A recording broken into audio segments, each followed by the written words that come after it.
Assalamualaikum warahmatullahi wabarakatuh. Halo Lentera Muda.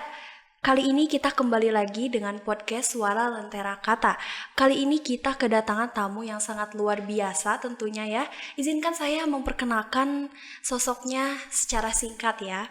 Hari ini kita kedatangan sosok yang sangat menginspirasi, yaitu Bapak Yusmeli, seorang pegiat literasi, relawan kemanusiaan, dan aktivis sosial yang sudah lama bergerak dalam pemberdayaan masyarakat di Kota Sukabumi.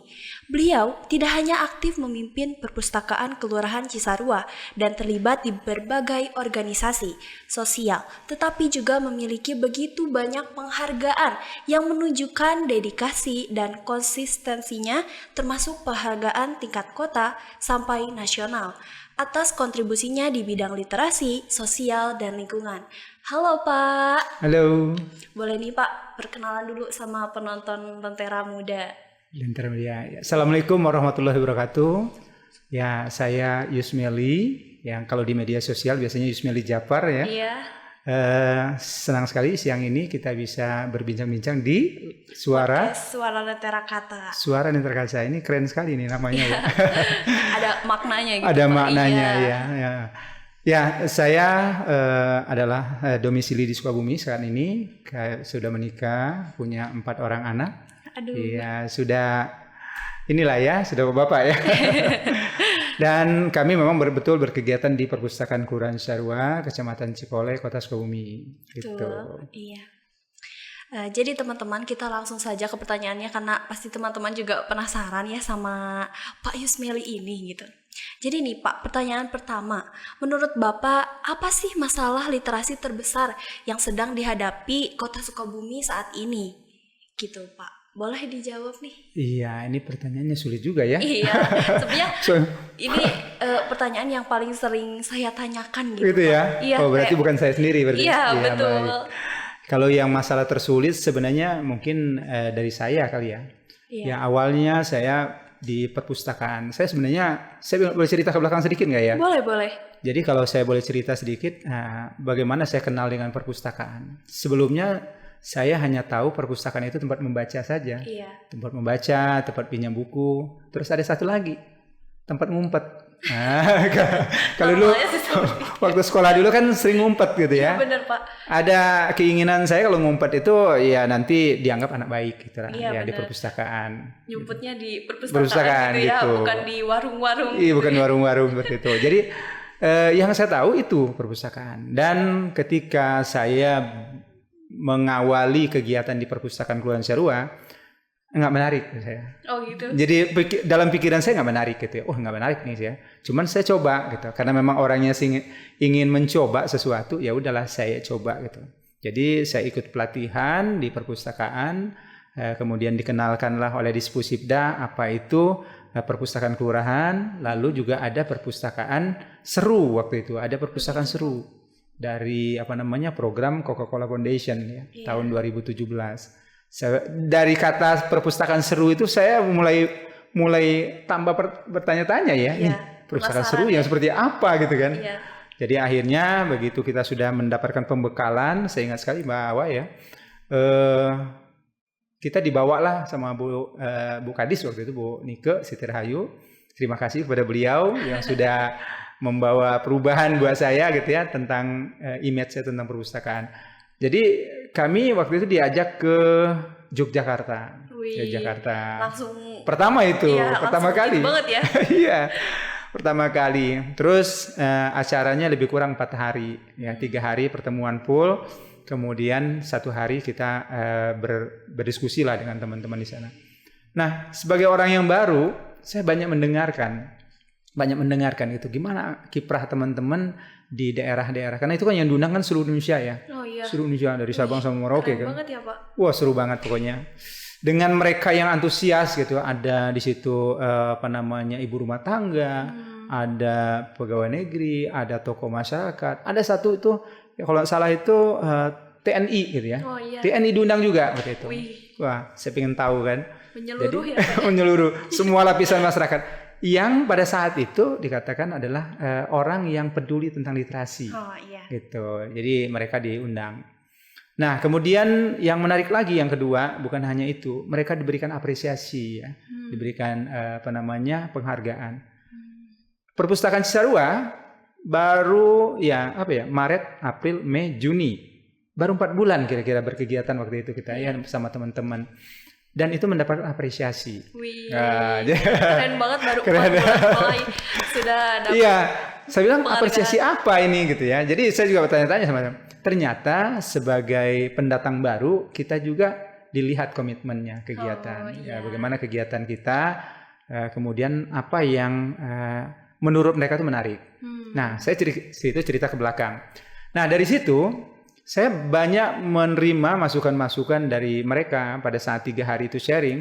Jadi ada di Jawa Tengah ya, perpustakaannya perusahaan desa gitu. Kemudian dia cerita bagaimana pengelola perpustakaan itu mengubah kondisi masyarakat yang tadi penghasilannya biasa-biasa saja jadi luar biasa. Yeah. Nah, apa yang mereka eksplor di sana? Yaitu di sana itu terkenal dengan kaum laki-laki itu memelihara ayam. Ayam pelung. Ayam pelung. Oh iya. Jenis ayam yang ayam khusus ya. Iya. Yang dijual seperti itu. Dan mereka cerita pada saat itu ayam itu di harga paling tinggi itu 500.000 katanya. Paling Satu tinggi. ekornya? 1 ekor. Oh. Udah wow juga ya? Iya, udah lumayan itu. Saya akan cerita lagi yang wow-nya lagi. Iya, oke. Saya sangat excited nih dengarnya. Iya, jadi 500.000 itu menurut mereka biayanya kan biaya perawatannya, kemudian benar. bagaimana membuat ayam itu punya nilai jual tinggi.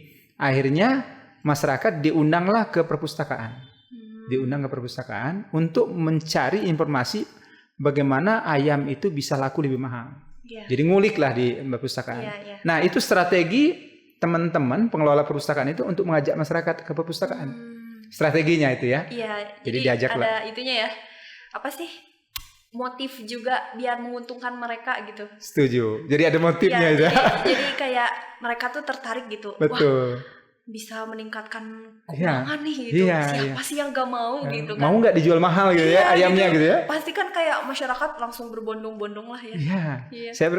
Jadi singkat cerita dari mereka itu akhirnya dalam waktu yang singkat ayamnya terjual di 3 juta, 5 juta, 15 juta kan gitu. Sangat itu berkali lipat. Sangat berkali lipat gitu. Jadi pasti ini ada perubahan di masyarakat. Betul nggak? Betul. Jadi yang biasanya memelihara ayam itu begitu-begitu saja. Iya. Nah, sama pengelola perpustakaan itu berubah cara mereka. Mungkin dengan marketingnya.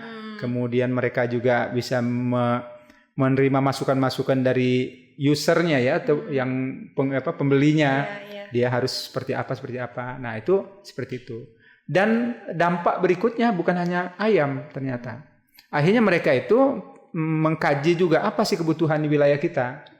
Oh, ternyata kalau di sana itu kalau mau sewa panggung itu, sewa papayon ya, papayon itu harus ke kampung sebelah. Oh gitu. Sebelah. Jauh ya. Jauh kan? Iya. Biaya, waktu. Nah, mereka punya ide. Dari hasil penjualan ayam tersebut dibelikanlah peralatan papayon. Keren ya? Jadi buat bisnis baru ya. Bisnis dia. Nah, jadi ternyata perpustakaan itu bisa menghasilkan bisnis gitu ya, asal mereka punya pengetahuan begitu. Benar. Kan gitu. Nah, terus dari papayon akhirnya warga kampung kalau ada pesta-pesta tinggal sewa di situ. Tinggal sewa, iya. Mereka cari lagi nih apa kebutuhan. Oh, ternyata catering. Cateringnya juga harus dari luar juga. Dari luar. Nah, mereka belajar juga. Akhirnya bikin tim catering. Kemudian ada sampai ke tim IO gitu. Nah, itu saya belum pernah ke sana. Itu baru cerita ya. Mudah-mudahan cerita itu sudah mengisi kepala saya. Ternyata teman-teman bisa ya seperti itu gitu ya. Di kampung nih, di desa gitu. Iya, padahal di desa gitu. Iya, saya di kota kan. Iya, masa mestinya, kota egonya begitu ya. Egonya saya kan di kota kan. Masa saya kalah sama mereka gitu kan. Iya gitu. Harusnya bisa lebih baik gitu. Harus lebih jauh baik lebih gitu. baik. Iya. Nah, itu ya cerita pertama. Mungkin cerita pertama ini nggak terlalu ininya. Mungkin ya namanya bisnis kan, semua orang belum tentu bisnis kan. Iya. Gitu. Saya coba lagi dengerin cerita yang kedua. Itu teman-teman dari Papua. Relawan yang di Papua itu, mereka itu dihadapkan dengan hutan yang luas. kemudian mencari pemustaka bagaimana caranya. Iya. Kan tantangannya beda juga. Iya, susah juga ya. Susah juga kan? Itu. Kalau kita mesti nyebarin buku di pasar, langsung orang datang. Iya. Di sana di tengah hutan nyebarin buku siapa yang mau datang? Iya. Masa hewan-hewannya yang datang. Betul. Nah, akhirnya mereka kaji tuh. Ternyata ada kampung dengan sekolah itu mungkin 1 jam perjalanan. Jadi kalau misalnya masuk mereka jam 6:30, mungkin jam 6:30 mereka udah berangkat anak-anak mereka. Lewat sungai, lewat apa sebenarnya jalan mintas kan? Iya. Kemudian aksesnya susah kan. Nah, mereka tuh bagaimana ini literasi bisa berdampak kepada masyarakat. Gitu kan tadi literasi masyarakat. Jadi akhirnya mereka itu bikin seunik mungkin ketika anak itu pulang, pasti kalau pulang itu kan ada tugas sekolah. Iya, ada PR. Mereka ada PR. Nah, itu pendekatan seperti itu. Dan mereka bikin tempat mereka belajar tuh rumah pohon. Nah, jadi siswa itu berhenti di satu tempat itu istirahat kan. Nanti mungkin ditawarin apalah di sana. Nah, tadi modus tadi kan? Iya. Modus. Supaya mau kan? Iya. Nah, terus disitulah mereka diskusi. Ya, oh ada tugas ya, ada PR-nya gitu. Nanti dikerjain diajak membaca, diajak. Jadi kreativitas mereka muncul. Gitu, iya, gitu. benar-benar. Itu seperti itu. Nah, jadi masyarakatnya bisa diajak untuk berliterasi seperti itu. Nah, terus yang ketiga nih, ya itu mungkin kalau 2, yang ketiga itu mungkin di salah satu sungai di Kalimantan, kalau nggak salah. Mereka mungkin kalau sekarang kan kita nggak punya bangunan, misalnya nggak punya tempat perpustakaannya, terus di mana kita bisa ini kan? Saya kagum dengan mereka. Ternyata di Pasar Terapung, Pasar Terapung kan di sana ada Pasar Terapung ya, nggak tahu di sebelah mananya Kalimantan, tapi yang saya dengar itu hanya ceritanya gitu kan. Terus mereka itu membuat perpustakaan itu di atas rakit. Itu yang kira-kira muat 20 orang gitu ya, yang mungkin bambunya banyak gitu ya. Terapung kan. Gitu. Terus mereka layani Pasar Terapung itu bagi yang sudah misalnya pembeli atau misalnya mau atau penjual yang sudah selesai transaksi bisa baca buku di sana. Dan mereka juga yang mau mancing ya mancing sambil baca buku di situ. Sambil nunggu ikannya. Sambil nunggu ikannya naik sambil baca buku. Betul. Nah, itu yang membuat saya jadi berubah gitu ya. Setelah saya pulang dari seminar di Solo itu, iya, saya bilang keren loh perpustakaannya.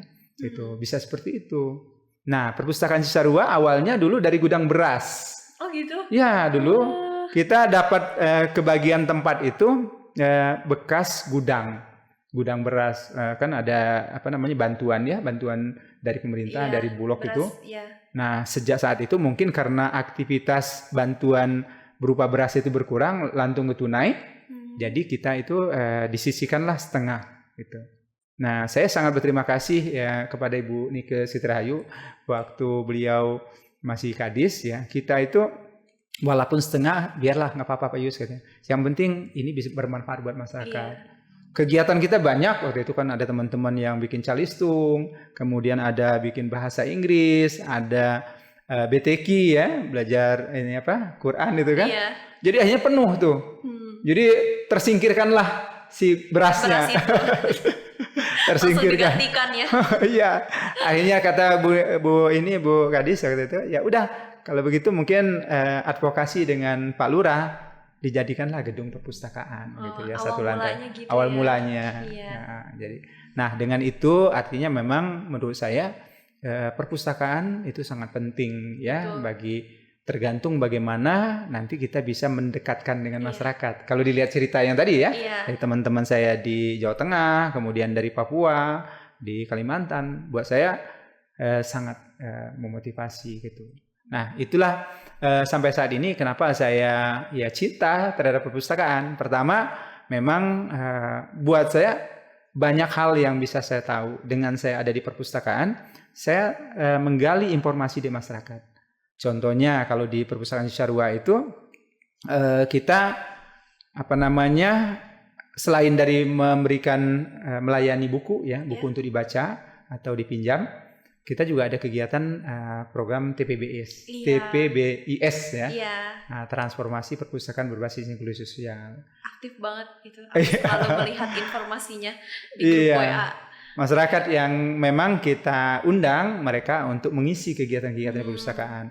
Karena saya sangat setuju sekali bahwa perpustakaan itu jadi pusat pusat literasi atau pusat kegiatan masyarakat. Karena kalau membaca ya. Tidak hanya membaca kan, betul. Setuju sekali.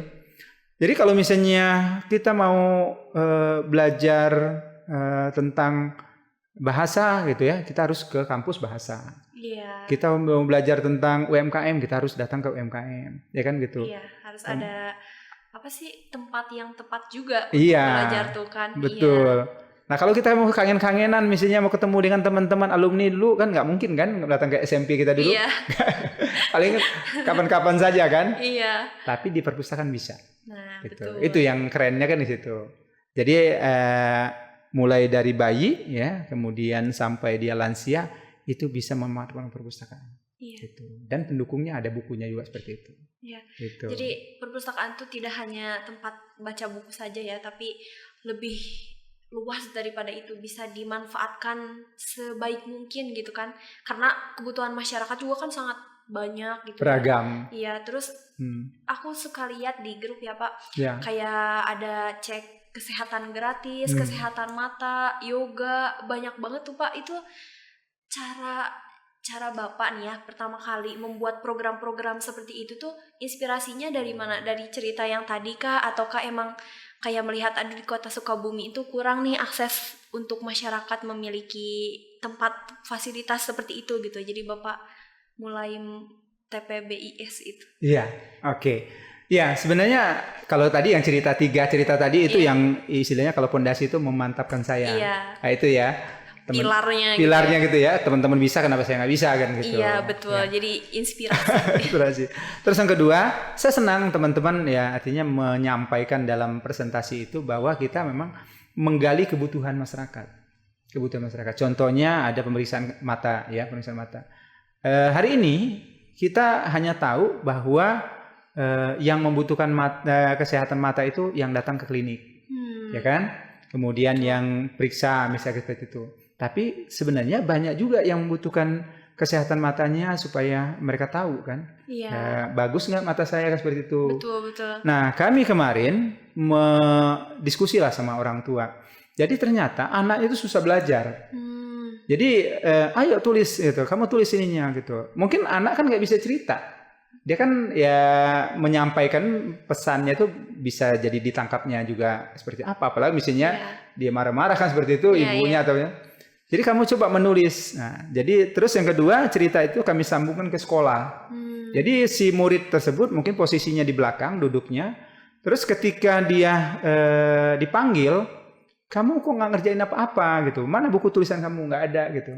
Si anak itu dia mendiam aja gitu. Nah ternyata anak tersebut dia punya masalah dengan matanya. Oh, nggak ketahuan. Nggak ketahuan kan? Anaknya nggak cerita gitu. Terus kalau dia nulis pun besar-besar ininya tulisan itu. Kalau kita nulis kan satu baris ya. Satu baris kan. Dia bisa 2 atau 3. Iya, karena matanya terganggu. Iya, betul. Nah, itu yang sebenarnya yang kita gali di masyarakat. Kita pengen tahu sih sebenarnya masalah seperti apa. Nah, itu kami sampaikan kepada masyarakat, ayo periksa deh itu anak-anaknya. Apalagi sekarang kan anak-anak kan suka gadget ya. Main game. Kemarin juga ada tuh. Ternyata dalam waktu 3 bulan minusnya bertambah. Gitu. Minusnya bertambah. Kalau main HP apalagi saat gelap gitu kan. Betul. Biasanya sering nambah tuh minusnya. Nah, jadi itu jadi edukasi juga buat kami, dan kami memang tidak bisa bekerja sendiri. Jadi kami undang teman-teman ya, mitra-mitra kita untuk menjelaskan ya bagaimana caranya kita mengurangi dampak dari menurunnya fungsi mata tadi. Gitu. Jadi ada edukasi ya? Iya betul. Terhadap masyarakat. Nah alhamdulillah teman-teman yang kemarin ya kita sampaikan bahwa memang kalau di perpustakaan itu kan tidak bisa berbayar ya. Karena itu sama dengan pelayanan seperti di kelurahan dan lain-lain. Kita sampaikan bahwa ini adalah misi kemanusiaan. Betul. Misi kemanusiaan. Jadi kita sama-sama. Nah, mungkin kalau beliau menjelaskan lebih paham ya ketimbang kita harus belajar dulu. Betul. Karena kita bukan ahlinya gitu ya. Jadi undang ahlinya aja biar lebih tepat gitu ya. Betul. Nah itu yang kolaborasi. Nanti saya ceritakan mengenai kolaborasinya gitu. Itu keren banget sih Pak. Saya juga sangat kagum kalau ngelihat perpustakaan Cisarua tuh kayak wah nggak ada habisnya gitu ide dan inovasinya, dan rasanya sangat bangga gitu karena perpustakaan Cisarua tuh udah banyak banget lah yang tahu dan kenal gitu. Jadi sangat apresiasi untuk Iya, terima Perpustakaan kasih. Cisarua, baik pun pengelolaannya, karena menurut saya ya Pak, walaupun adanya akses perpustakaan, Ya. tapi jika pengelolaannya tidak baik juga tidak akan berguna gitu Pak bangunannya. Jadi saya sangat mengapresiasi kepada seluruh pustaka yang ada di Indonesia Ya, betul, yang betul bisa sekali. mengelola perpustakaannya dengan baik. Betul sekali. Siap, setuju. Next ke pertanyaan selanjutnya nih Pak. Boleh. Kan sekarang perkembangan generasi muda tuh udah cepet banget gitu ya. Menurut Bapak melihat peran anak muda untuk membantu meningkatkan budaya literasi di Sukabumi itu gimana sih gitu? Tanggapan Bapak tentang anak muda sekarang kan nih kayak banyak ada duta baca, duta genre. Nah menurut Bapak apakah efektif gitu gerakan generasi mudanya gitu? Menurut Bapak sebagai pegiat literasi. Ya, sekarang mungkin saya nggak muda lagi kali ya. Bapak juga masih muda Pak. Tapi saya ingat ya, waktu masih muda, saya pernah membaca beberapa literatur ya. Bangsa ini ya boleh dikatakan ya berdiri kokoh hari ini kan dari pemuda. Ya. Itu saya memang sangat bangga gitu ya. Ketika waktu saya muda juga saya senang. Dulu waktu kecil saya memang udah terbiasa dengan kegiatan pemuda-pemuda. Dulu kita masih kecil-kecil waktu itu. Di kampung saya itu kampung boleh dikatakan memang agak terisolir. Kenapa? Karena mau akses jalannya. Saya kan dari Palembang ya, dari Sumatera Selatan. Kemudian di kampung saya itu. Nah, tapi pemuda di sana itu membuat satu gerakan yang namanya Kampung Mandiri. Nah, jadi Kampung Mandiri. Waktu itu saya mau kecil, jadi nggak ngerti apa-apa. Tapi penting, menurut saya penting sekali kita belajar, ya, membiasakan anak-anak itu beraktivitas di kelompok-kelompok pemuda. Itu misalnya di Karang Tarunahnya atau misalnya remaja masjid. Betul. Itu menanamkan itu. Nah, mungkin yang tertanam di saya adalah itu, yang pada saat itu yang ngeklik gitu di saya. Jadi kampung saya itu terkenal dengan kampung keripik pisang. Oh, keripik pisang. Iya, keripik lantak pisang. gitu ya. Lantak ya kalau di sini ya, betul. Kalau di sana tuh lantak. namanya keripik pisang, nah, masih keripik pisang gitu. Nah, terus saya berperan sebagai yang ngangkut batang pisangnya. Oh gitu. Iya, karena yang nanam itu adalah pemuda-pemudanya. Gitu, pemuda. Jadi pemuda-pemuda di kampung saya itu ketika pulang dari nyadap karet, kemudian atau ke sawah, ada kegiatan gitu. Ya, kegiatan yaitu membuat keripik pisang tadi. Nah, dalam waktu sekitar 8 bulan mereka sudah mandiri gitu ya.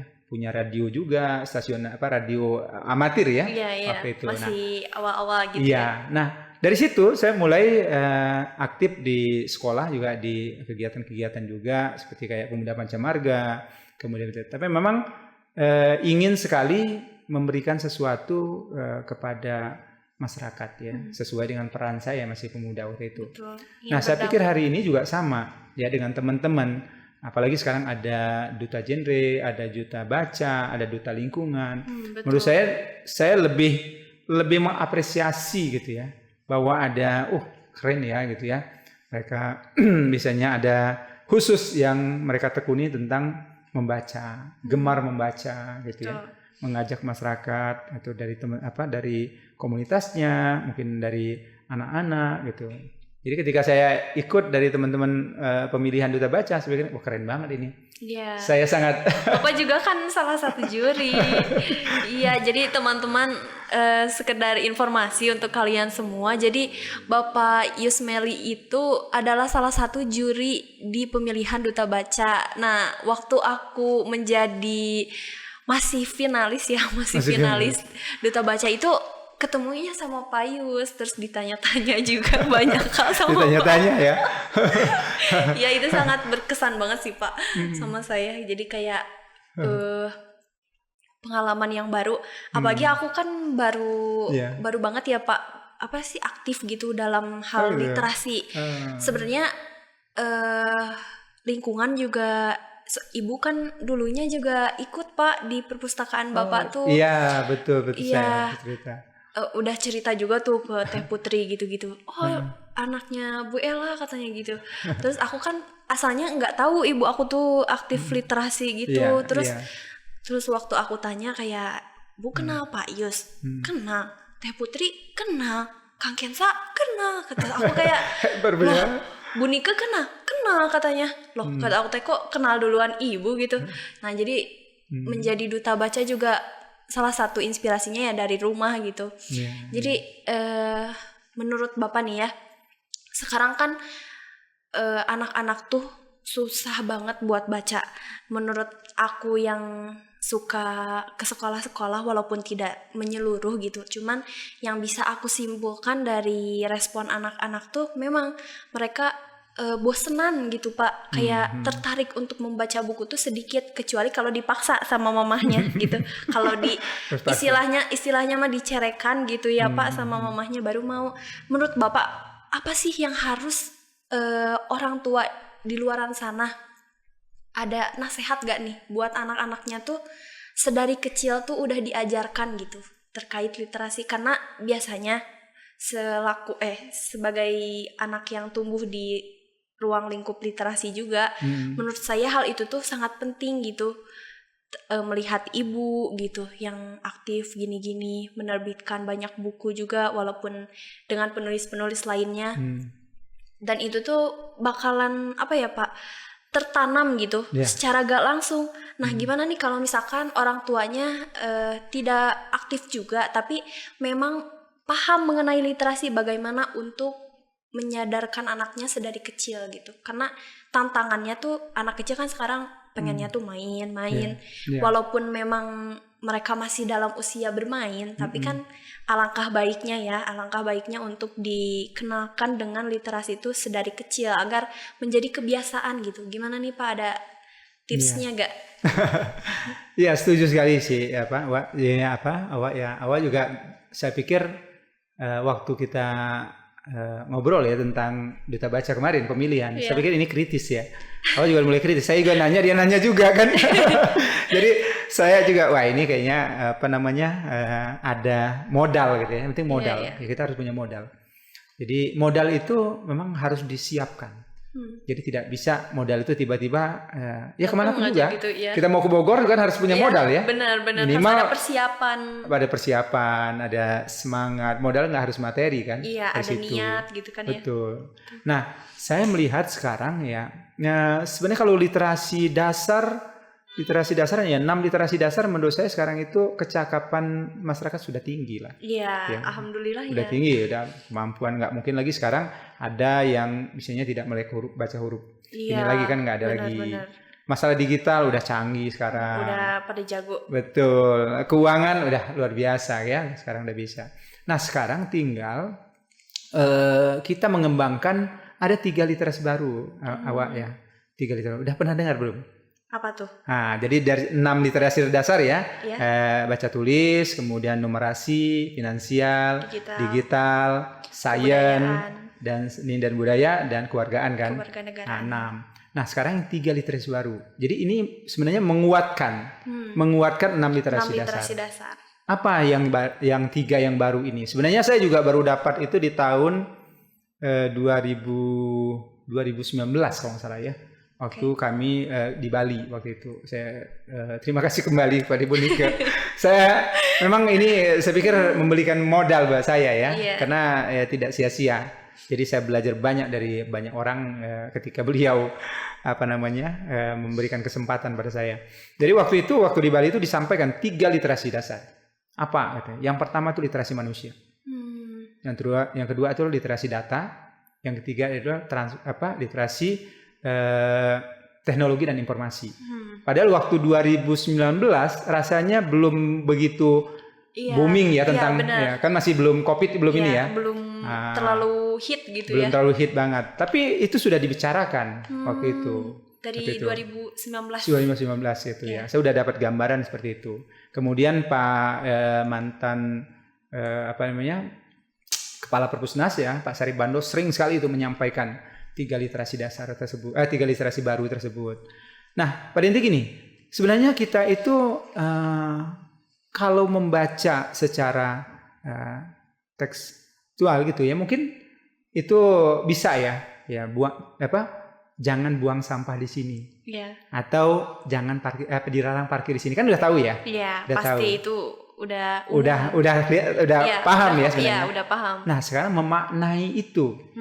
Gitu. Bagaimana? Nah, bagaimana memaknai itu kan supaya kita paham. Nah, saya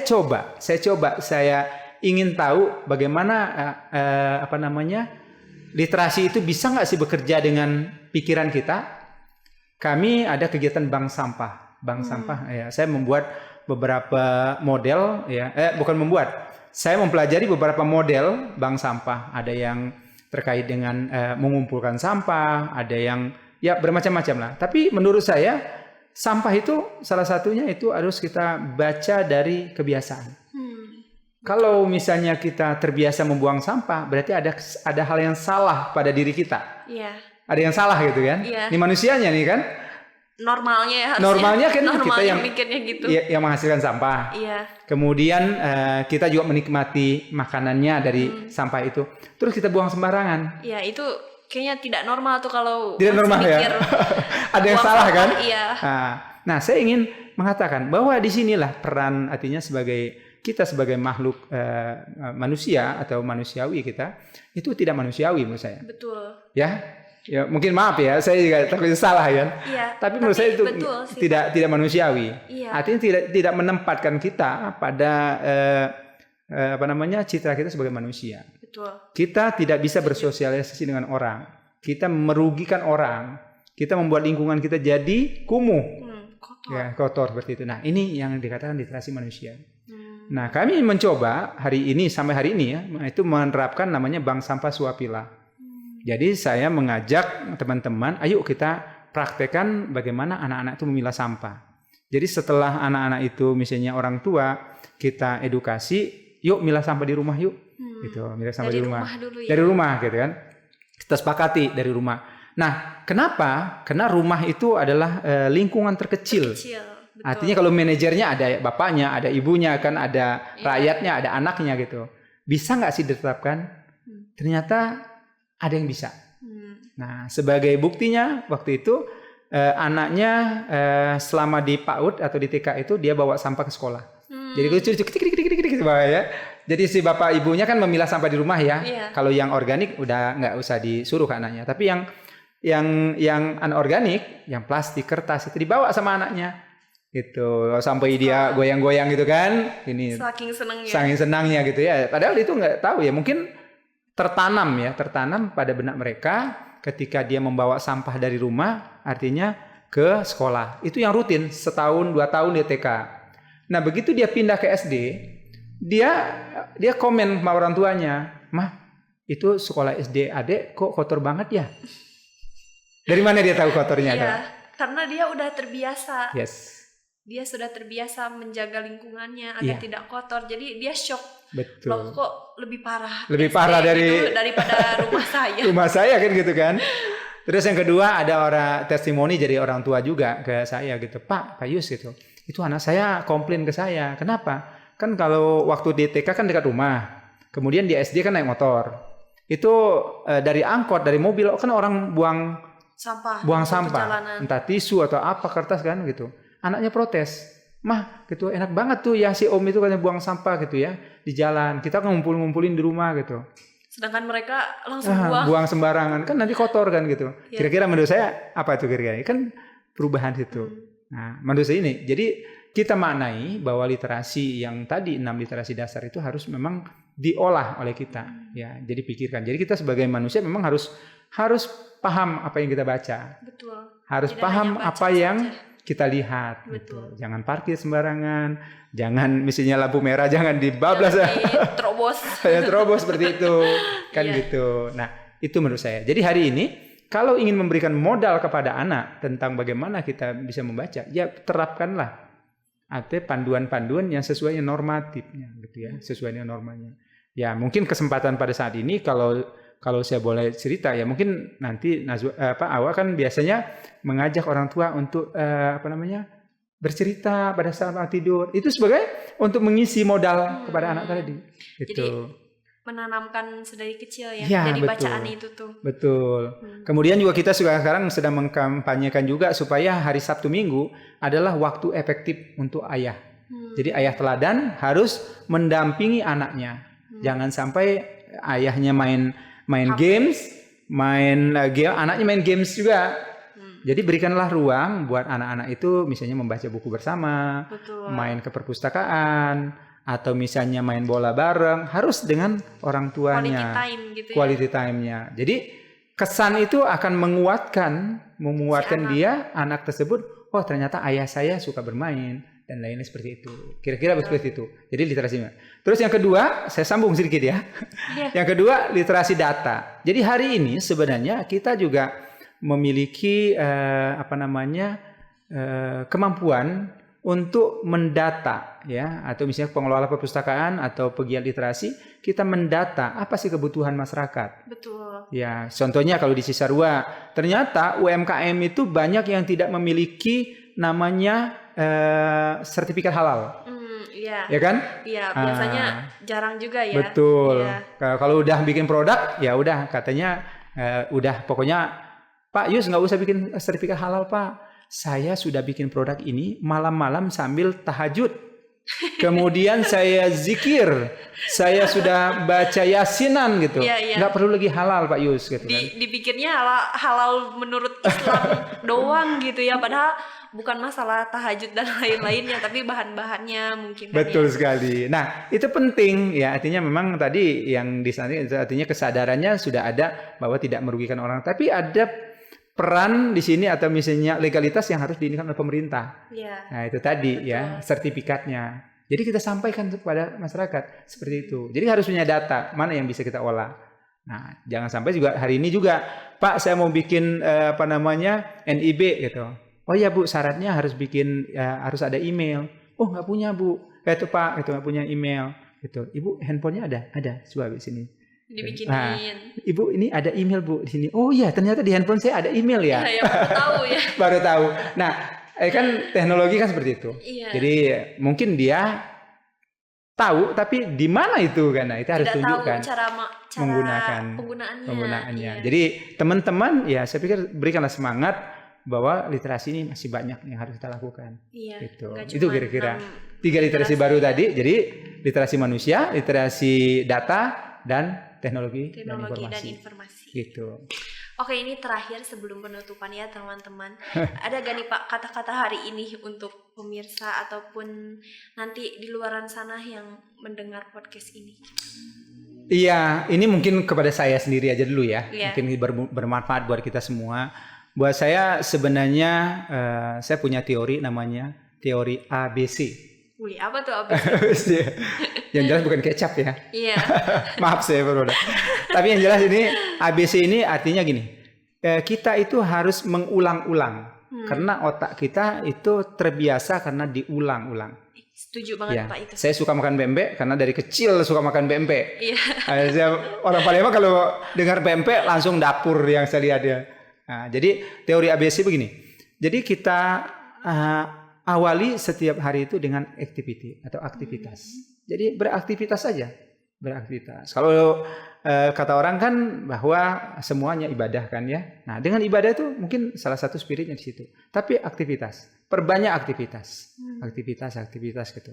Terus yang kedua, yang B itu adalah belief. Kita harus yakin, ya. Artinya kalau misalnya hal itu baik, ya menurut kita baik, kemudian menurut manfaat juga baik, ya yakinkan bahwa itu baik. Kita lakukan terus, gitu. Percaya gitu ya. Nah, itu yang itu. Dengan kita melakukan aktivitas yang rutin, kemudian kita yakin itu adalah hal yang baik, bermanfaat. Lalu yang ketiga itu kita jangan menyerah. Karena itu ada konsekuensinya. Pasti malas. Betul. Halangan terbesar tuh malas emang. Malas kan. Iya. Orang lain senang-senang kok saya masih ada kegiatan terus begini kan. Sibuk. Itu konsekuensi. Iya. Dan kita harus jawab itu. Konsekuensinya. Jadi kalau misalnya kita merasa ditinggalkan, merasa orang misalnya nggak aware dengan kita, ya itu masalah dia, bukan masalah saya. Tapi saya udah melakukan sesuatu. Harus fokus terhadap diri sendiri dulu. Betul. Jadi kita harus menginternalisasi diri kita. saya mau bermanfaat buat orang lain nggak gitu ya. Kalau mau bermanfaat, lakukan aktivitas, kemudian yakinkan, baru nanti konsekuensinya kecil itu mah nggak ada masalah gitu kan. Ya, Gitu kira-kira. Oke, teman-teman semua, mungkin podcastnya kita akhiri sampai di sini. Walaupun masih banyak banget sebenarnya yang pengen diobrolin nih gitu ya. Tapi nggak apa-apa, nanti di balik layar aja ya Pak ya. Boleh, siap. Jadi teman-teman nih, kesimpulan dari podcast kali ini adalah kalian itu harus menjadi manusia yang bermanfaat, baik untuk diri sendiri ataupun sedikitnya untuk lingkungan keluarga gitu ya, karena lingkungan paling kecil. Lalu bisa lah mulai ke masyarakat, lalu ke teman-temannya gitu. Nah juga literasi juga ada nambah nih 3, ada literasi kemanusiaan, literasi data, dan juga literasi teknologi dan informasi. Juga nih ada satu kiat Tips. khusus ya, tips khusus buat kalian yang ingin berubah gitu, ingin mulai aktif organisasi ataupun ingin merubah dirinya. Kalian bisa tuh terapin dari tadi teknik ABC-nya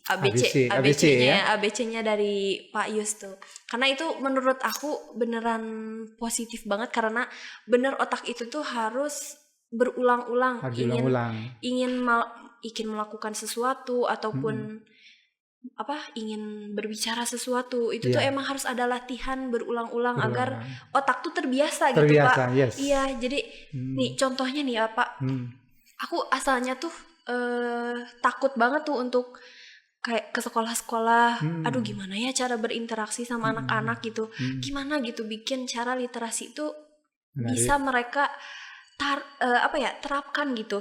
Itu tuh kadang suka bikin jadi ketakutan juga yang aku itu tuh, tapi aku selalu yakinin bahwa apapun yang aku mulai, apapun yang aku bawa tuh insya Allah tuh baik dan berdampak gitu untuk mereka. Setuju. Walaupun mungkin terlihat sepele ataupun masih sedikit gitu, tapi percayalah dari hal sekecil itu pun akan merubah gitu. Jadi ada aku prosesnya selalu percaya hal itu, jadi sedikit-sedikit menjadi bukit gitu. Istilahnya gitu. Jadi mungkin cukup sekian ya dari podcast kali ini. Saya mengucapkan terima kasih banyak kepada Sama-sama Pak juga. Yus Meli yang sudah hadir kali ini dan juga menyampaikan ilmu yang sangat luar biasa. Nanti kita akan ketemu lagi di podcast berikutnya. Sampai jumpa semuanya.